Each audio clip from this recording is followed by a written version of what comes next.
우리는 지난 시간에 사도 바울이 전에는 하나님의 교회를 핍박했던 박해자였지만 부활하신 예수 그리스도를 만나 회심을 경험하고 하나님의 사명을 감당하는 전도자가 되고, 또 그런 바울의 변화된 삶을 통해 많은 사람들이 하나님께 영광을 돌렸다는 내용을 나누었습니다. 오늘은 사도 바울이 예루살렘 교회 사도들로부터 인정을 받을 뿐만 아니라 복음에 대한, 또 복음의 본질에 대한 분명한 태도와 또 외식에 대해서, 위선에 대해서 강한 태도로 복음을 지키고 있는 바울을 보게 됩니다. 저는 본문에 나타난 바울의 세 가지의 모습을 살펴보고 또 그 의미들을 여러분과 나누고자 합니다. 먼저 첫 번째, 본문에서 볼 수 있는 바울은 예루살렘에 올라가는 바울의 모습입니다. 우리 1절, 2절 같이 한번 읽어보겠습니다. 시작. 그 13년이 지나서 나는 바나바와 함께 디도를 데리고 다시 예루살렘으로 올라갔습니다. 내가 예루살렘으로 올라간 것은 하나님의 계시를 따른 것으로 나는 이방 사람들에게 전파하는 복음을 그들에게도 제시했습니다. 다만 유명하다 하는 사람들에게는 개별적으로 복음을 제시했는데, 이는 내가 다름질하고 있는 것이나 다름질한 것이 헛되지 않게 하기 위함이었습니다. 지난주에 저희가 나눈 것처럼 갈라디아서 1장 18절에서 21절을 보게 되면 다메섹에서 부활하신 예수님을 만난 바울은 회심을 하게 되고, 그리고 그는 아라비아로 갔다가 3년이 지난 뒤에 예루살렘의 베드로를 만나기 위해서 예루살렘을 방문하고, 또 15일 동안 베드로와 함께 지내고, 또 중요한 지도자였던 야고보를 만난 것을 알게 됩니다. 그리고 이제 14년이라고 하는 긴 시간이 지나서 이제 바울은 두 번째 바나바와 디도와 함께 예루살렘을 방문합니다. 아마도 이때는 바울이 이미 바나바와 함께 안디옥에서 이방인들을 중심으로, 외국인을 중심으로 복음을 전한 사역을 하고 있던 중이었고, 그리고 유대에 일어났던 기근으로 인해서 구제 헌금을 가지고 디도와 함께, 바나바와 함께 예루살렘 교회를 2차 방문한 것으로 보여집니다. 이런 내용이 사도행전 11장에 나오고 있습니다. 사도행전 11장 28절에서 30절인데요. 그들 가운데 아가보라는 사람이 있었는데 그가 일어나 로마 전역에 심한 기근이 들 것이라고 성령으로 예언했습니다. 이 일은 글라우디오 황제가 다스리던 때 일어났습니다. 제자들은 각자 자기 형편에 따라 유대에 살고 있는 형제들을 돕기로 했습니다. 그들은 이렇게 해서 모은 헌금을 바나바와 사울 편으로 예루살렘 교회 장로들에게 보냈습니다. 예루살렘 교회가 기근으로 말미암아서 어려운 형편에 있을 때 안디옥 교회는 헌금을 모아서 바나바와 사울 편, 그러니까 바울이죠. 바나바와 바울에게, 예루살렘 교회 장로들에게 전달했었습니다. 바울은 구제 헌금을 전달하기 위해서, 또 그리고 바나바와 바울이 전하고 있는 그 사역에 대해서, 복음에 대해서 예루살렘의 지도자들에게 설명할 필요를 느꼈고, 또 그 일을 통해서 그가 전하는 복음이 외국인들이었던 안디옥 교회 성도들에게도 분명하게 나눌 필요가 있었습니다. 사도 바울이 무슨 독불 장군처럼 자기만 옳다는 것이 아닌 것을 우리가 볼 수 있죠. 바울은 예루살렘의 지도자들을 존중했고, 또 자신이 전하는 복음의 내용이 무엇인지를 또 설명하는 모습을 보여주고 있습니다. 그것은 우리가 읽은 2절에 나와 있는 것처럼 바울이 다름질한, 그러니까 복음을 전하고 그가 사역했던 그 일들이 다름질하고 있는 것이 헛되지 않게 하기 위한 그런 모습이었습니다.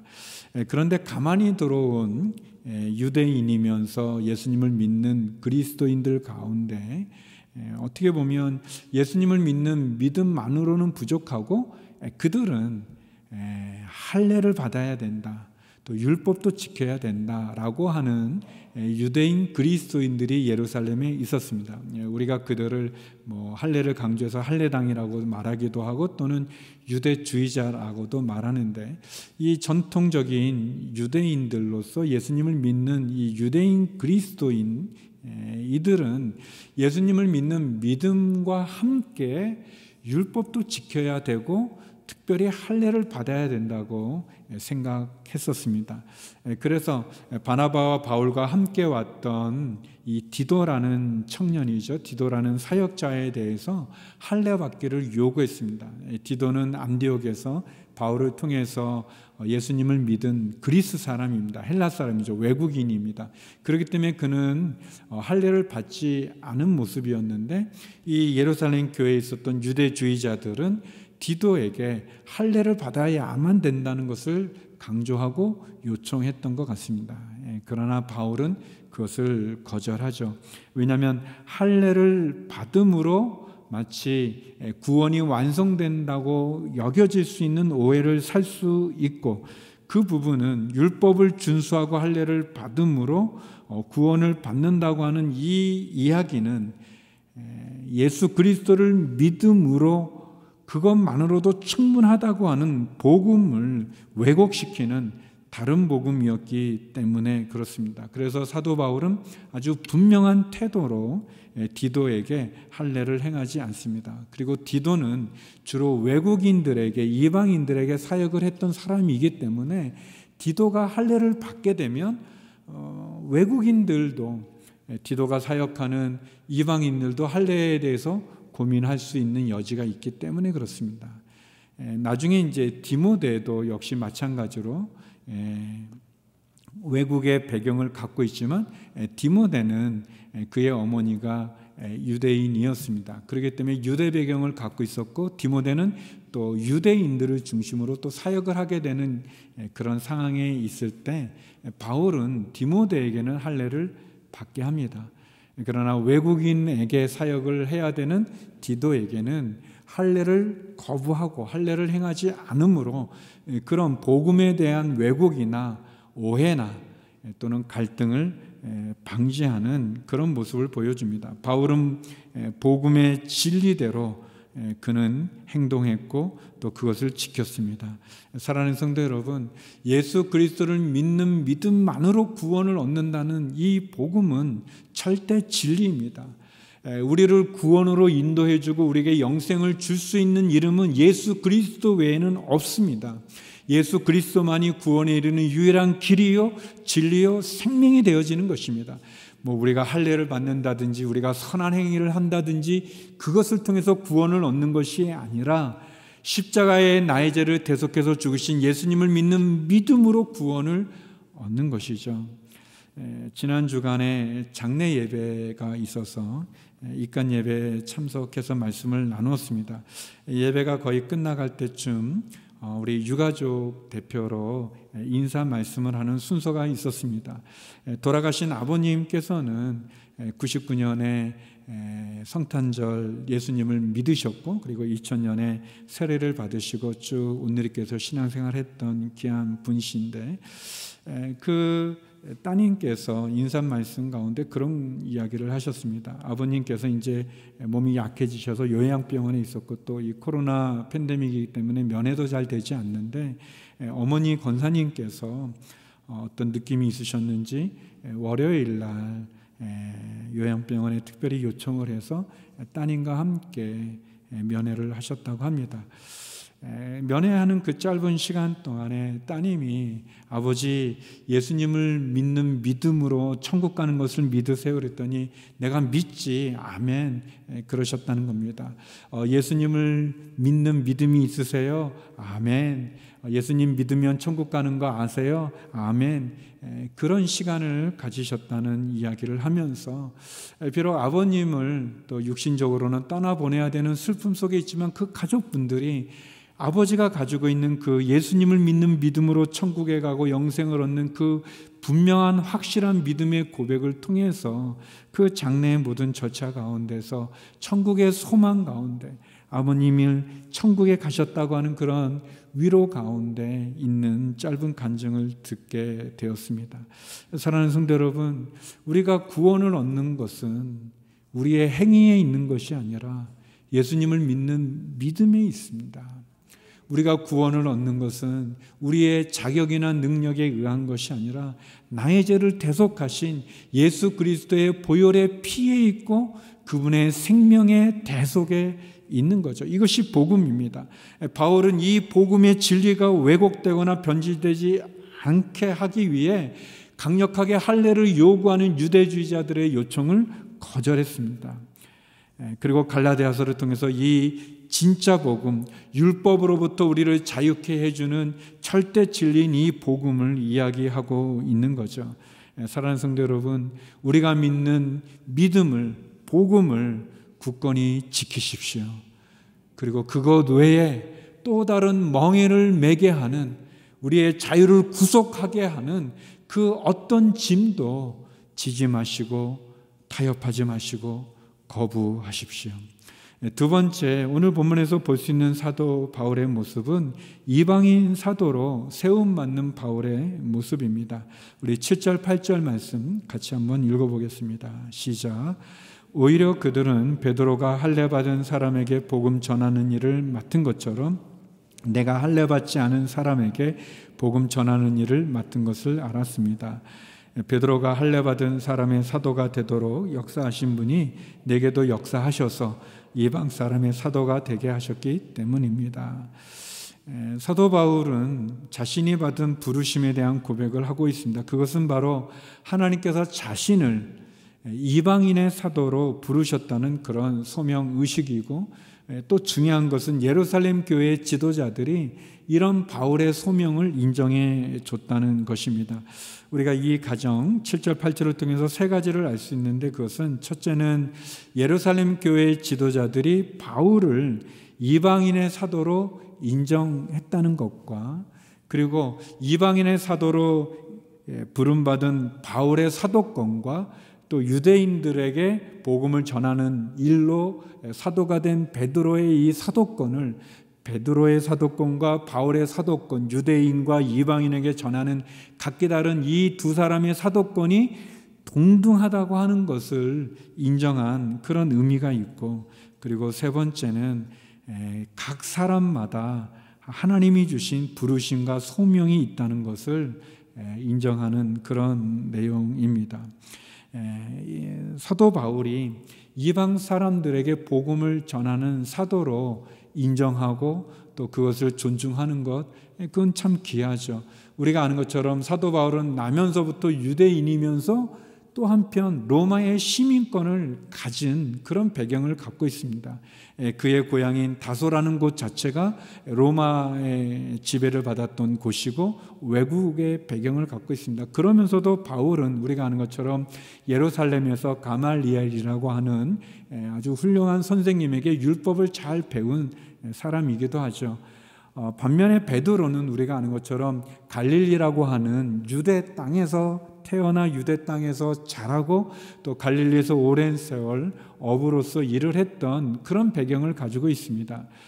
그런 점에서 보면 베드로는 유대인들에게 복음을 전하는데 훨씬 편하고, 반면에 바울은 유대인뿐만 아니라 외국 사람들에게 복음을 전할 수 있는 언어나 또 문화적인 배경이나 또 신분을 갖고 있는 그런 요소를 보여주죠. 저는 이 가정을 통해 두 가지의 사역의 원리를 저희가 생각해 볼 수 있는데, 첫 번째는 각 사람은 각 사람에게 맞는 부르심과 소명이 있다는 것입니다.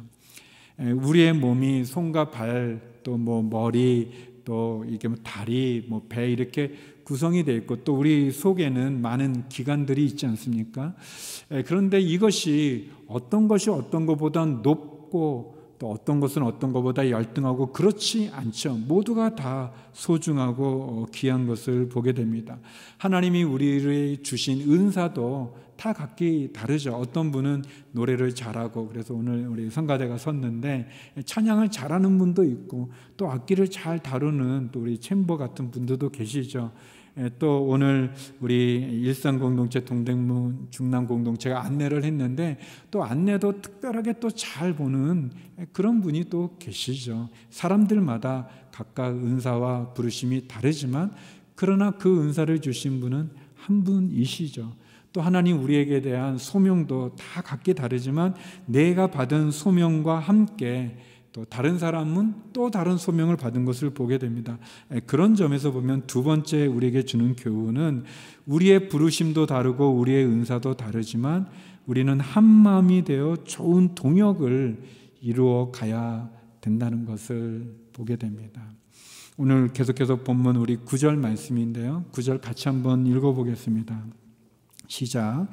기둥같이 여김받는 야고보와 게바와 요한은 하나님께서 내게 주신 은혜를 인정하고 나와 바나바에게 교제의 악수를 청했습니다.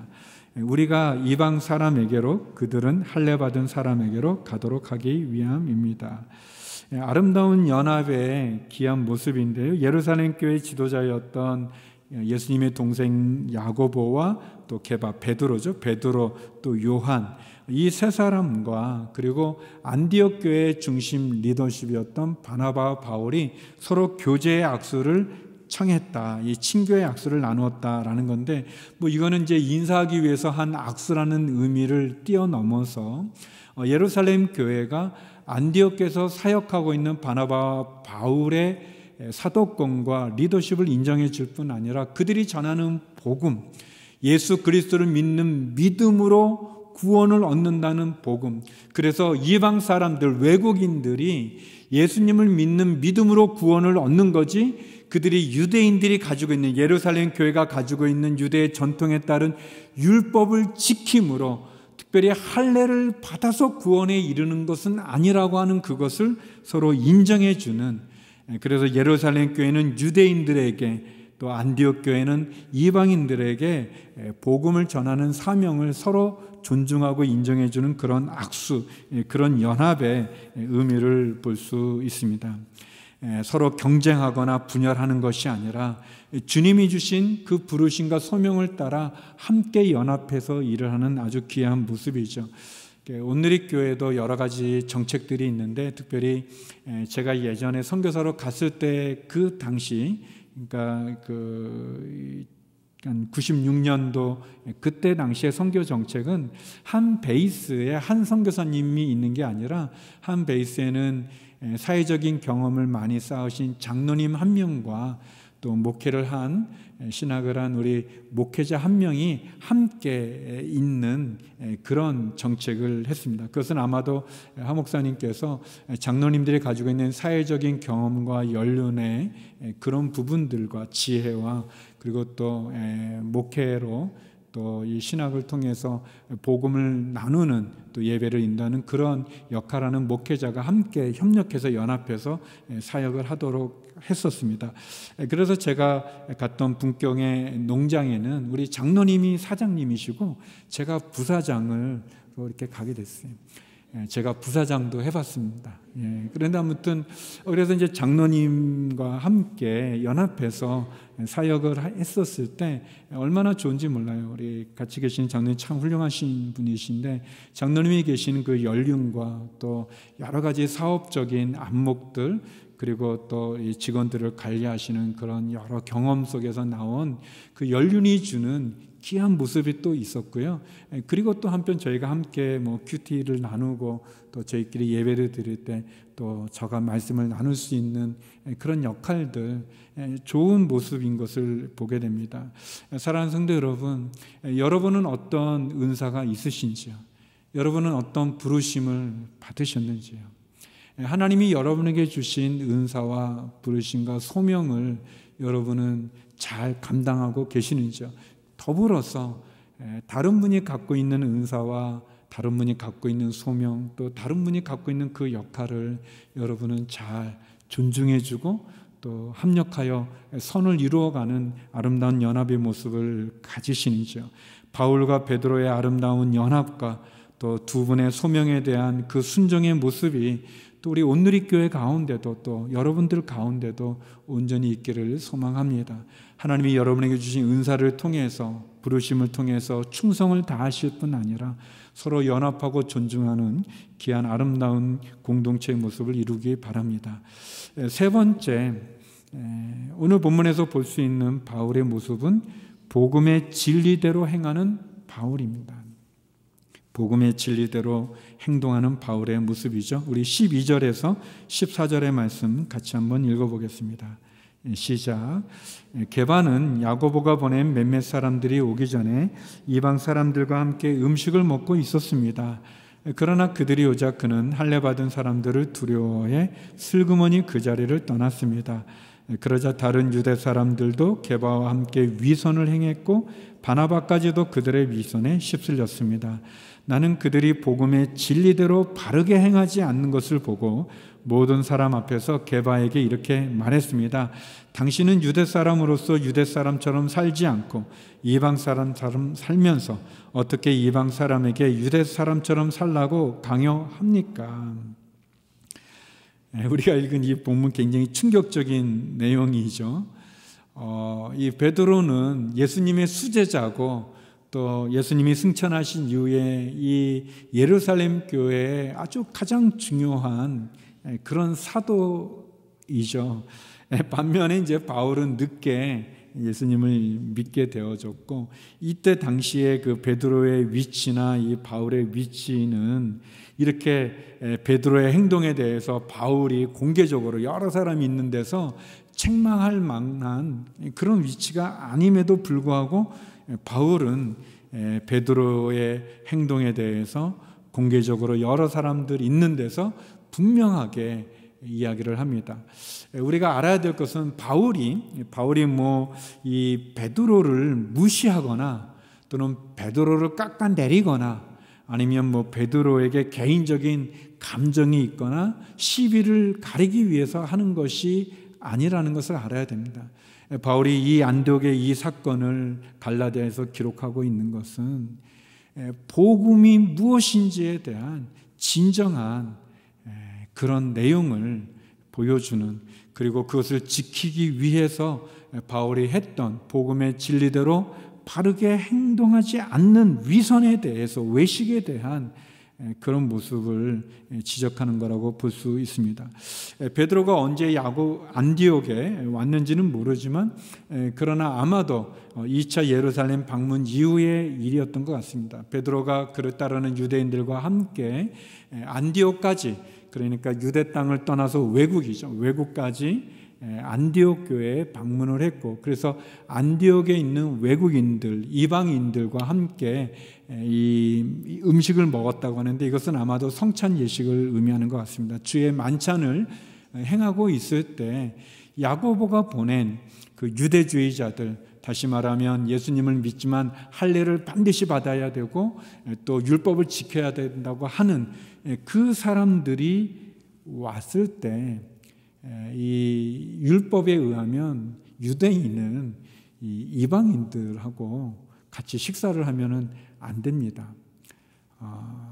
제가 그 온누리교회 왔었을 때 93년에 왔었는데, 그때 이제 이스라엘에서 오신 그 키스 인트레드 목사님이라고 하는 그 유대인입니다. 유대인이면서 예수님을 믿는 이렇게 유대인들에게 복음을 전하는 그런 큰 일을 하는 그런 분이 계십니다. 사도 바울 같은 그런 분인데, 그분이 설교를 하셨어요.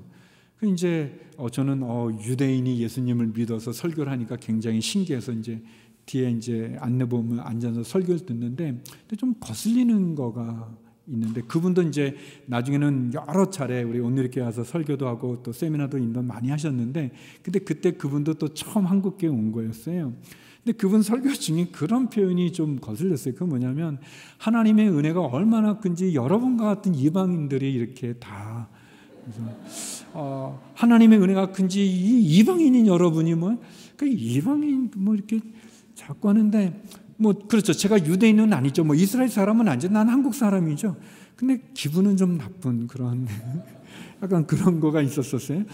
그런 거예요. 그러니까 이 베드로가 이 외국인들과 같이 만찬을 성만찬을 하는 중에 유대로부터 온 이 유대주의자들이 보니까 불편해서 슬그머니 빠지고, 베드로가 슬그머니 빠지니까 베드로와 함께 했던 유대인들도 빠지고 심지어 바나바까지도 혼란스러운 상황이 있을 때 바울은 그런 베드로의 행동을 외식, 위선이라고 얘기했습니다. 위선, 그 위선을 행하는 모습에 대해서 바울은 심지어 베드로라고 하더라도 그는 베드로를 향해서 이야기하죠. 당신이 유대 사람으로 유대 사람처럼 살지 않으면서 이방 사람처럼 살면서 어떻게 이방 사람들에게 유대 사람처럼 살라는 것을 강요합니까? 라고 분명하게 이야기하죠. 그것은 복음의 진리대로 바울이 얘기하는 것입니다.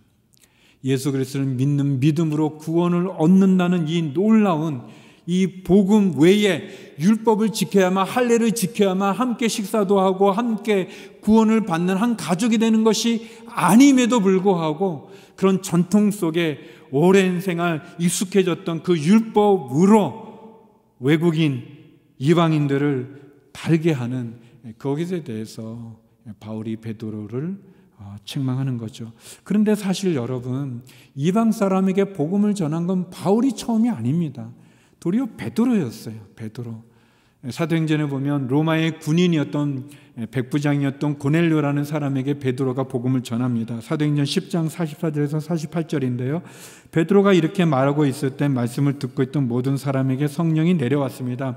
베드로와 함께 온 할례 받은 신자들은 성령의 은사를 이방 사람들에게까지 부어주시는 것을 보고 깜짝 놀랐습니다. 사람들이 방언으로 말하고 하나님을 찬양하는 소리가 들렸던 것입니다. 그때 베드로가 말했습니다. 이 사람들도, 이 이방인들이죠, 이 외국 사람들도 우리와 마찬가지로 성령을 받았으니 물로 세례 주는 것을 누가 막을 수 있겠습니까? 그래서 베드로는 그들에게 예수 그리스도의 이름으로 세례를 받으라고 명했습니다. 그 후 그들은 베드로에게 자기들과 함께 며칠 더 머무다 갈 것을 간청했습니다. 베드로가 이방 사람들에게 복음도 전했고 세례도 전했고 그들과 함께 먹고 자고 했던 것을 보게 되는데, 그럼에도 불구하고 유대주의자들이 왔을 때 베드로가 흔들리는 것을 보게 됩니다. 그러니까 이게 얼마나 어려운 것인지를 알 수 있어요. 그게 우리가 볼 때는 뭐 베드로 이렇게 왜 잘못했냐 그렇지만 간단한 거는 아니었죠. 여러분, 우리도 이렇게 5,000년 역사를 가지고 있는 이 대한민국, 우리들도 모르게 우리들도 갖고 있는 우리가 뭐 단일 민족이라든지 뭐 유교의 전통이 우리 속에 있어서 우리도 모르게 다른 사람들을 이렇게 차별하는 그런 부분들이 있지 않습니까? 우리나라에 온 외국인 그런 이주민들에 대해서 또 노동자들에 대해서 우리가 보이지 않는 어떤 그런 인종차별적인 그런 행동들도 하고 또 말도 하고 또 그렇게 잘 대하지 않는 부분들이 있죠. 부끄러운 고백인데, 제가 예전에 그 선교사로 있었을 때 이제 북경대학에서 그 학생들을 그 한국에서 온 그 석사생들, 박사생들하고 같이 성경 공부를 했었습니다. 그때 한 이제 자매님이 이제 공부 이렇게 마치고 잠깐 좀 은원 좀 드리겠다고 하면서 저한테 얘기하는데, 이 자매님이 그 싱가포르에서 북경대학에 온 그 국가 장학생으로 온 싱가포르 형제가 있는데 둘이 교제하다가 이제 결혼하고 싶은 거예요. 그런데 이제 아무래도 이제 싱가포르 사람이니까 이제 부모님들에게 얘기했을 때 이제 그런 여러 가지가 걱정이 돼서 이제 저한테 어떻게 하면 좋겠냐고 얘기를 하는데, 제가 속으로 아니 왜 한국 사람하고 결혼하지, 왜 그 싱가포르 하지, 이제 그 마음에 안 드는데, 근데 이제 그 또 자매는 어려워서 그렇게 말하는데 제가 그렇게 또 말하면 안 되니까 제가 할 때 이제 목사님들의 어떤 비밀 무기 같은 게 항상 있는데, 그게 뭐냐면 기도해 보세요. 이제 뭐 그렇게 그냥 얘기하고 이렇게 왔는데, 지금 돌이켜 생각하면 제가 얼마나 어리석습니까? 이렇게 싱가포르는 그때 90년대 우리나라보다 더 잘 산 나라예요. 뭐 선진국이고 거기에 국가장학생으로 온 친구니까 얼마나 촉망받는 젊은이겠습니까?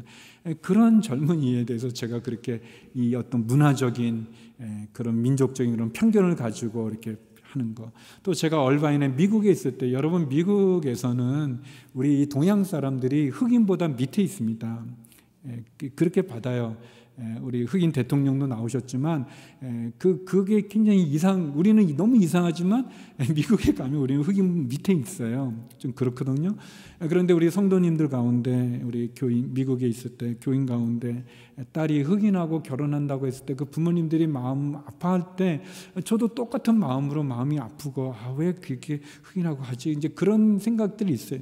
여러분, 이런 어떤 편견, 우리가 예수님을 믿고 한 형제고 한 가족이고 우리가 다 똑같다고 얘기하지만 우리도 그런 게 많아요. 여러분, 중국은 그냥 기독교, 불교입니다. 천주교 이렇게 돼 있어요. 기독교 안에 무슨 장로교라든지 감리교라든지 성결교, 순복음 그런 거 없어요. 그런데 우리 선교사님들이 가가지고 복음을 전해서 예수님을 믿는데 그 사람한테 반드시 장로교회를 해야 된다라고 강요하는 거예요.